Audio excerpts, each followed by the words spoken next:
Et donc je vais demander à Stavros Lazaris de nous rejoindre. Stavros est chargé de recherche, professeur d'histoire byzantine et spécialiste de la civilisation byzantine. Très bien, merci beaucoup. Et chers collègues, je tiens tout d'abord à remercier très chaleureusement les organisateurs de ce colloque et tout spécialement Guillaume Henry pour leur aimable invitation. Je tiens enfin à remercier Thierry Pierson pour son assistance et sa patience concernant ma présentation. Je lui ai envoyé plusieurs versions et il était très très patient avec moi. L'Empire byzantin, vous en avez ici quelques cartes. Voilà. L'Empire byzantin, dont l'existence s'est étirée sur plus d'un millénaire, donc du 4e au 15e siècle, a forgé une civilisation d'une rare complexité où l'héritage institutionnel et militaire gréco-romain s'est intimement fondu dans la théologie orthodoxe et dans les influences orientales. Au cœur de cette matrice géopolitique, économique et culturelle, le cheval n'a jamais été réductible à sa seule condition animale. Loin d'être un citoyen oublié, je reprends ici l'expression d'un collègue, l'équidé fut une composante primordiale de la survie de l'État, un vecteur essentiel de l'économie byzantine, un objet d'étude scientifique de premier plan et surtout un support idéologique majeur. L'étude croisée des sources textuelles, de la culture matérielle et de l'iconographie permet de dégager une compréhension nuancée du statut polymorphe du cheval. La présente communication propose une exploration de ces dynamiques. Plus précisément, après un bref exposé sur la place du cheval dans l'armée byzantine, je m'intéresserai à l'analyse iconographique de l'empereur équestre et enfin, dans une dernière partie, je déchiffrerai la genèse, l'évolution et la fonction des 100 cavaliers dans l'imaginaire visuel byzantin. Vous avez ici le plan. L'hypothèse initiale était que ces deux représentations, c'est-à-dire l'empereur et les 100 cavaliers guerriers, convergent autour d'une thématique commune, la victoire du bien sur le mal, et qu'ils ont été délibérément développés en ce sens. Plus généralement, je crois que les facteurs psychologiques véhiculés par leurs images ont renforcé la place du cheval au sein de l'armée et de la société byzantine plus généralement. Le cheval à Byzance est avant tout une réalité matérielle incontournable dont dépend la pérennité même de l'Empire face à des adversaires redoutables. Dès l'Antiquité tardive, l'Empire romain d'Orient prend conscience aiguë de ses vulnérabilités tactiques. Les défaites sanglantes subies de manière quasi continue entre le 1er siècle avant Jésus-Christ et le 3e siècle après ont imposé une remise en cause de la doctrine stratégique.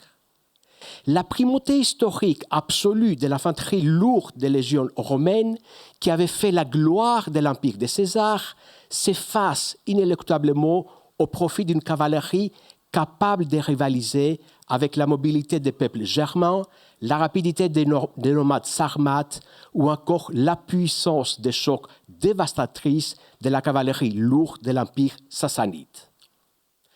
Cette mutation militaire fondamentale s'articule autour d'une triade systémique étudiée au détail par l'historiographie moderne. La sélection qualitative du cheptel par un élevage rigoureux et ciblé. L'intensification sans précédent des recherches en médecine hypiatrique et enfin le développement constant d'équipements innovants garantissant la sécurité, le confort et l'efficacité létale du cavalier et de sa monture. Parmi les instruments hippiques mis au point ou perfectionnés par les Byzantins, on peut mentionner l'étrier, le fer à cheval et bien entendu la cuirasse d'écailles de métal. Le développement de la cavalerie cataphractaire transforme littéralement le cheval en une forteresse mobile capable de briser les lignes ennemies. Bien entendu, et vous le voyez ici sur ces diapositives, ou même celle-ci de la colonne Trajane, la cavalerie cataphractaire existait avant le début de l'Empire byzantin, mais c'est ici, pendant l'Empire byzantin, qu'elle se développe véritablement. Hormis les instruments hippiques, la science vétérinaire connaît un essor sans précédent au cours du IVe siècle. Et cette date n'est pas un hasard.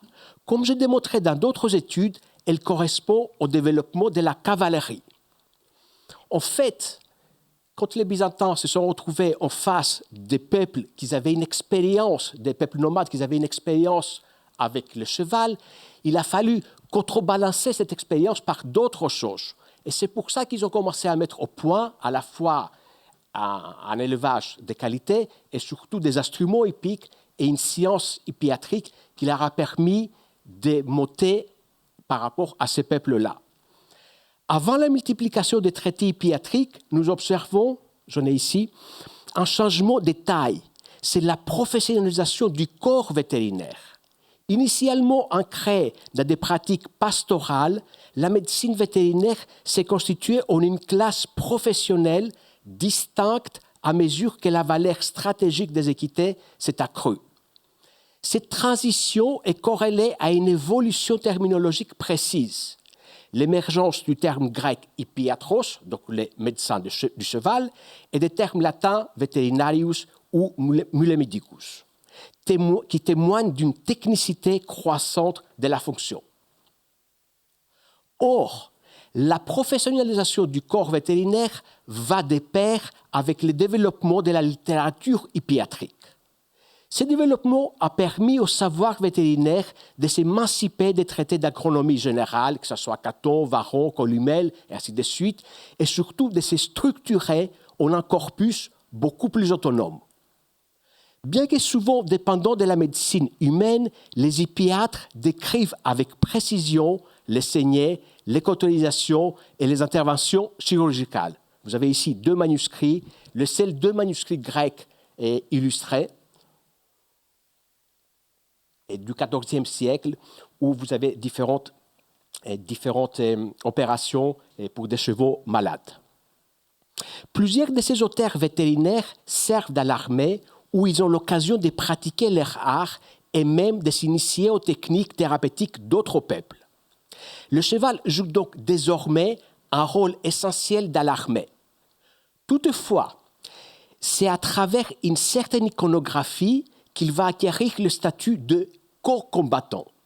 En effet, comme nous le verrons à la suite de mon exposé, son statut prendra une autre dimension à travers les images, notamment celle de l'empereur byzantin à cheval et des 100 cavaliers.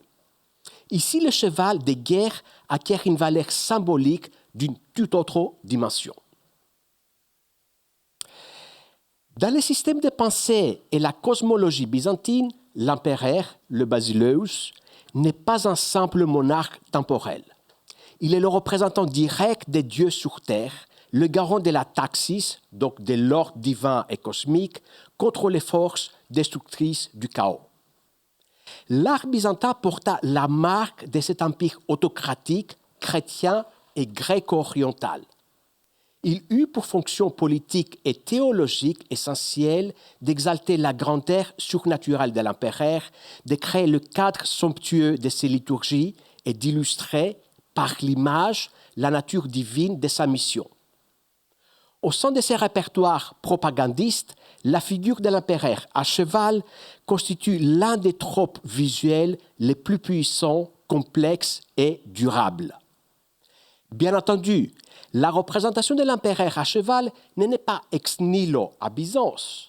Elle puise ses racines directes dans l'iconographie triomphale de l'empire romain païen et particulièrement dans la cérémonie d'Adventus, autrement dit de l'entrée solennelle, messianique, on peut dire, et pacifique du souverain victorieux dans une ville.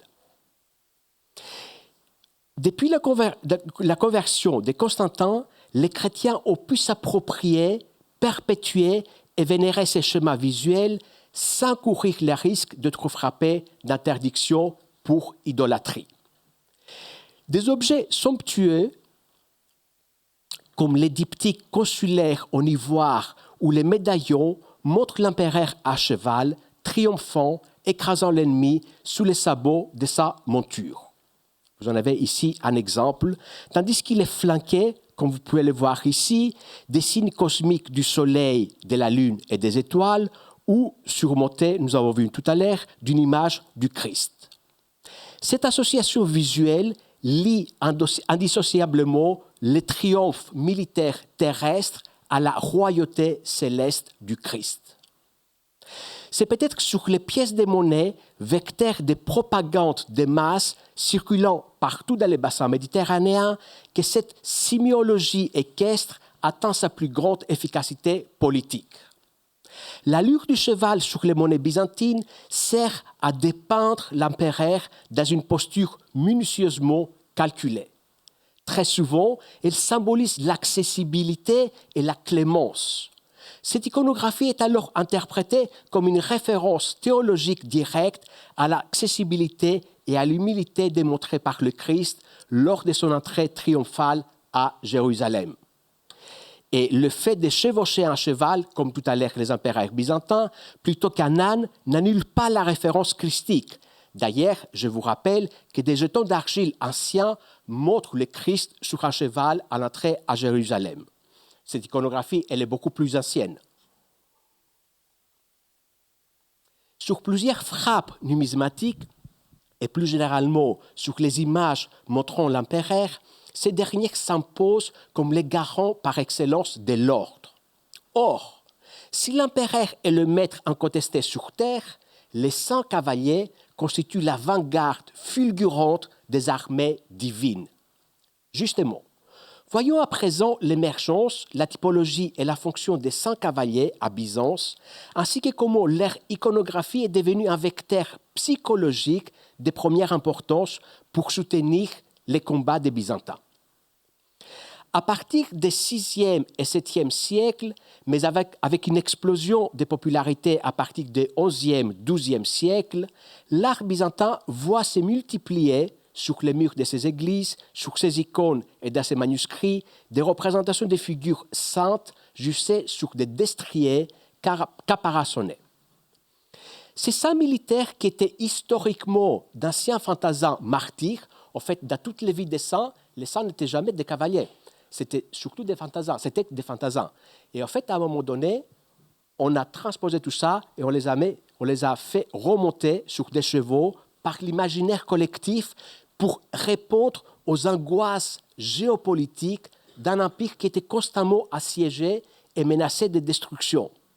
Mais ces passages du fantassin au cavalier met en évidence aussi la place prépondérante du cheval au sein de l'armée byzantine et l'apport psychosymbolique de l'image équestre dans une société quasi constamment en guerre. En effet, le culte fervent des 100 cavaliers ne s'est pas forgé dans les conforts feutrés de la cour de Constantinople, mais dans des confins orientaux. Je vous ai mis ici une carte. Donc, dans des confins orientaux et rudes de l'Empire, notamment au Cappadoce, dans les Caucases, donc en Géorgie ou Arménie actuelle, en Syrie ou en Égypte. Ces régions périphériques, carrefours stratégiques et zones frontalières perpétuellement en guerre, subissaient des assauts constants des Perses sassanides, puis des armées arabo-musulmanes et enfin des Turcs seldjoukides. Face à ces menaces existentielles, les populations locales et les garnisons militaires ont favorisé l'émergence des protecteurs surnaturels martiaux à cheval. D'un point de vue morphologique et stylistique, l'imagerie du saint cavalier subit une évolution révélatrice des mentalités. Les plus anciennes représentations, par exemple ici, donc on est à Cappadoce, ou encore sur une plaque en terre cuite, et voici à Vinica, et on privilégie une posture strictement frontale. Le saint, assis sur sa monture, regarde fixement le spectateur. Le cheval est statique, figé dans une parade intemporelle. Cette frontalité favorise un dialogue dévotionnel, silencieux et une contemplation mystique. L'icône sert de fenêtre sur l'éternité. Cependant, à partir du XIIe siècle, sous l'impulsion de la dynastie guerrière des Comnènes et dans un contexte de militarisation accrue de l'aristocratie terrienne byzantine, l'iconographie monumentale subit une mutation cinétique. Dans des églises comme Saint-Georges de Kurbinovo, donc c'est en Macédoine du Nord actuelle, ou au Saint-Anarchir, qui se trouve à Castoria au nord de la Grèce, ou encore à l'actuelle Russie à Saint-Georges, c'est Staraya Ladoga, donc en Russie, les représentations évoluent vers des profils stricts, des vues de trois quarts ou des scènes des plans galants. Dans cette dernière église, par exemple, on voit une recherche de mouvements et un pittoresque exceptionnel pour son époque. Tel un percé chrétien, que vous en avez ici, Saint Georges fonce la lance en avant vers les dragons qui s'apprêtaient à dévorer la princesse. Les vêtements sont articulés au menu pli, créant des lignes droites, des angles aigus, des zigzags. Du coup, le saint devient éminemment dynamique. La quiétude de la prière paléochrétienne laisse définitivement la place à la fureur et à l'assaut héroïque médiéval. La société byzantine ne demande plus seulement à ses saints de prier, elle exige qu'ils combattent l'ennemi. La fonction apotropaïque de ces images se manifeste notamment par leur emplacement dans les églises. En effet, quand on regarde de plus près ces images des saints cavaliers, on s'aperçoit que leur emplacement dans l'espace architectural des églises byzantines n'est ni le fruit du hasard, ni le fruit d'un simple choix décoratif. La distribution spatiale des fresques obéit à une liturgie visuelle. Les saints cavaliers sont fréquemment peints de part et d'autre de l'entrée du sanctuaire, sur la face ouest des chancels ou encadrant les portes principales de la nef. Or, positionner les chevaux cabrés ou au galop, montés par des saints, lance baissée, à l'entrée de la zone la plus sacrée de l'église, le chœur où se déroule l'Eucharistie, possède une valeur strictement apotropaïque. Ils agissent en effet comme les gardiens spirituels du seuil, repoussant les démons et les influences malignes de manière littérale, tout comme les chérubins à l'épée flamboyante gardent les portes de l'Éden. Le cheval est ainsi élevé, certes par l'intermédiaire du saint cavalier, au rang de créature protectrice de la liturgie orthodoxe. Bien que les panthéons des saints militaires byzantins soient vastes, incluant des figures comme Saint Mercure, Saint Procope ou Saint Artemius, 3 figures équestres dominent absolument la cavalerie céleste: Saint Dimitrius, Saint Georges et Saint Théodore. Chacun possède une iconographie et une monture et une fonction même narrative spécifique qui permettait aux fidèles de les identifier instantanément. Je commence par Saint Démétrius, qui était un saint oriental martyrisé vraisemblablement sous l'empereur Maximien, donc nous sommes autour du IIIe siècle, à Sirmium, qui se trouve en Serbie actuelle. Son culte s'exporte très rapidement par la suite à Thessalonique. Thessalonique était la 2e plus grande ville de l'Empire byzantin, où une basilique a été érigée très rapidement. Vous en avez ici la basilique nouvelle, et sur son vocable. Selon la légende, Dimitrius aurait repoussé les barbares assiégeant Thessalonique. Le culte de Dimitrius, très important en Orient, a été par la suite introduit en Occident par les croisés qui y voyaient un saint protecteur des combattants. Une série de panneaux de dévotion en mosaïque dans la basilique de Thessalonique, qui date du 5e siècle, constitue l'un des plus anciens documents iconographiques. Le type militaire, debout, avec tout son équipement, apparaît pour la première fois dans une mosaïque du monastère Saint-Michel à Kiev et actuellement se trouve à Moscou à la galerie Tretyakov. Dimitrius porte parfois une lance, parfois une épée et éventuellement un bouclier. Ce type de représentation est très populaire et se retrouve sur de nombreuses icônes. Dimitrius peut également figurer au vainqueur trônant sur un siège. Et enfin, il peut être représenté en cavalier, épée, bradie, comme les images que vous voyez ici. L'iconographie de Saint Dimitrius à cheval s'est solidement ancrée dans des sources textuelles anciennes. En effet, dans un recueil des miracles de Saint Dimitrius compilé par l'archevêque de Thessalonique Jean entre 610 et 620, l'apparition salvatrice du saint est explicitement décrite lors d'un siège avare ou slave, ça dépend des versions du texte, sous la forme, je vous cite, d'un homme éclatant au visage flamboyant monté sur un cheval. Plus tard, les sources du XIe siècle, telles que celles écrites par l'historien byzantin Jean Skylitzès, décrivent les saints comme un jeune cavalier, je les cite, surgissant miraculeusement des fortifications de Thessalonique pour anéantir l'armée du tsar bulgare. Vous voyez, on est à une autre époque, donc du coup on ne parle plus d'Avars ou de Slaves, mais on parle du tsar bulgare. Dans l'iconographie triomphale, Dimitrius est traditionnellement représenté transperçant un roi païen de sa lance, et le sang est également représenté terrassant un ennemi militaire imaginaire, métaphoriquement contemporain au sein, et qui incarne la défense politique de la cité. Dimitrius est l'allégorie par excellence de la défense urbaine, la fulgurance qui sauve le peuple byzantin in extremis. Parfois d'ailleurs, il est associé à Saint Georges. Ces derniers montent généralement un cheval blanc, tandis que le cheval de Dimitrius est rouge. C'est le cas ici. Passons à Saint Georges, justement, qui est un saint, et son culte il est toujours très vivace, aussi bien en Grèce qu'en Russie. Les croisades contribuent à les faire diffuser en Occident, où Georges devient l'un des saints patrons de Gênes, de Venise ou de Barcelone, et le saint national d'Angleterre, parce qu'il va remplacer Édouard le Confesseur. En outre, Saint Georges est dans toute la chrétienté le patron des chevaliers. Je l'ai ici.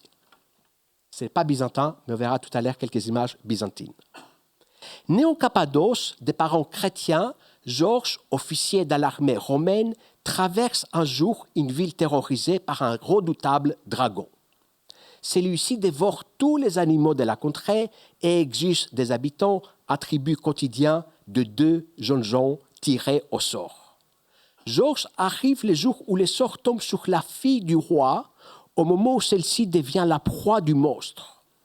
Georges engage avec les dragons un combat acharné. Avec l'aide du Christ, d'après les textes, il finit par triompher. Son image est donc celle du triomphateur absolu. Son ennemi archétypal est le dragon, que vous le voyez ici, symbole des forces tolkieniennes, païennes et sataniques. La victoire de Saint Georges sur les monstres reptiliens incarne donc le triomphe définitif du christianisme sur le mal cosmique. Dans une icône byzantine portative aujourd'hui au musée du Louvre, on voit Saint Georges levant les bras pour brandir sa lance afin de frapper la gueule du dragon. Il est monté sur un cheval à la robe blanche pommelée en position cabrée.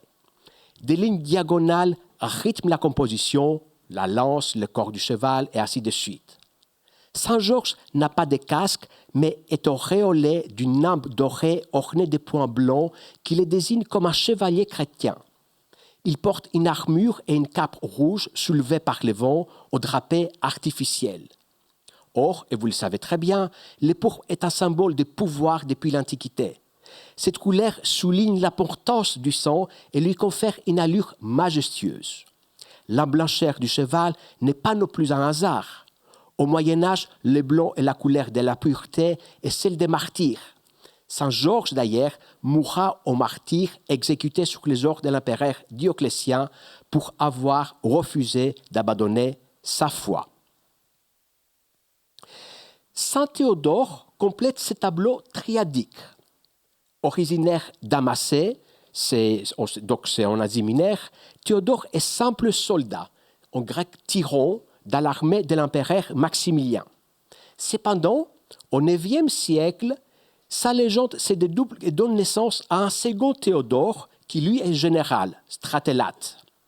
Avec Saint Georges et Saint Dimitrius, Saint Théodore est l'un des saints militaires vénérés depuis le haut Moyen-Âge. Il était le commandant des armées byzantines. Les deux saints Théodore, donc les simples soldats et les généraux, sont d'abord représentés en légionnaires romains, vous les voyez ici, puis aux chevaliers au Moyen-Âge, c'est l'image de droite.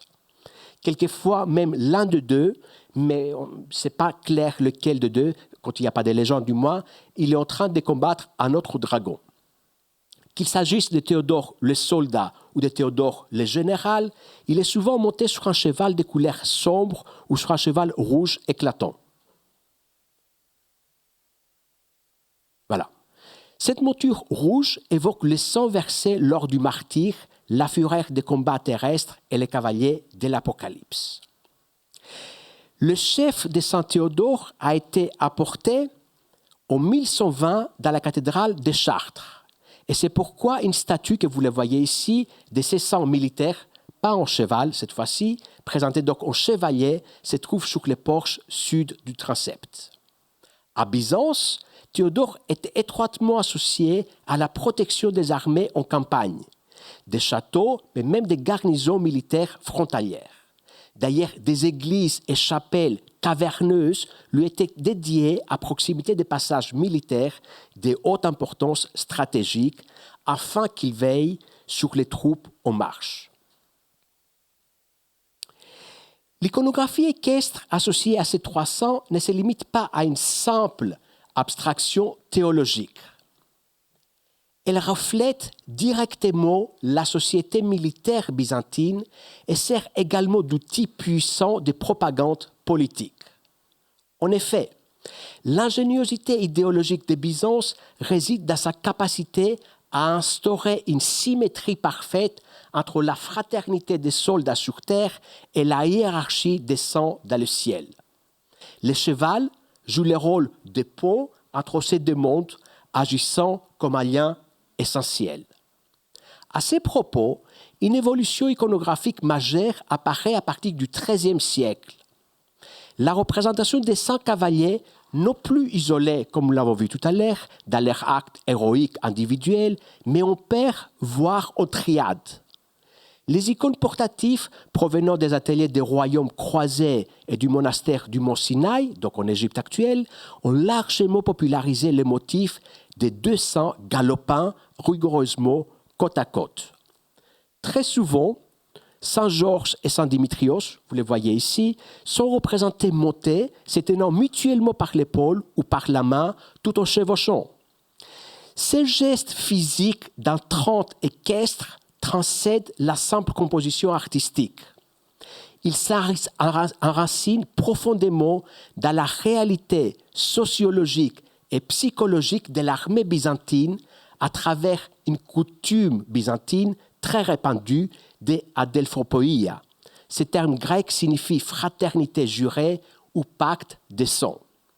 Les soldats byzantins, confrontés à la rudesse des combats, nouent des alliances spirituelles et fraternelles indissolubles, bénies par l'Église pour veiller les uns sur les autres au cœur de la mêlée.